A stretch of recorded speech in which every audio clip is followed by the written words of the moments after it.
Qəlyan çəkilməsi relaks, istirahət adına özünü ciddi zəhərləməkdir.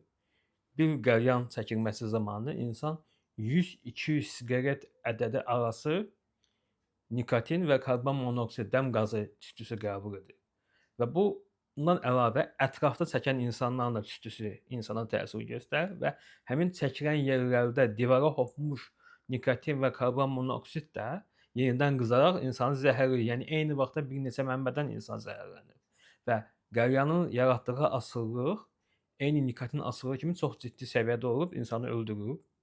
Hansısa səbəblərdən, tibbi səbəblərdən. Yeganə yaxşı məqam odur ki, qəlyan asılılığı da müalicə ilə keçə bilər. Bunun üçün psixiatra müraciət etməyiniz lazımdır. Çünki bu vərdiş siz çəkirsə sizi, yaxınlarınız çəkirsə, yaxınınızı çox qısa zamanda bir ciddi xəstəliyə düçar edəcək.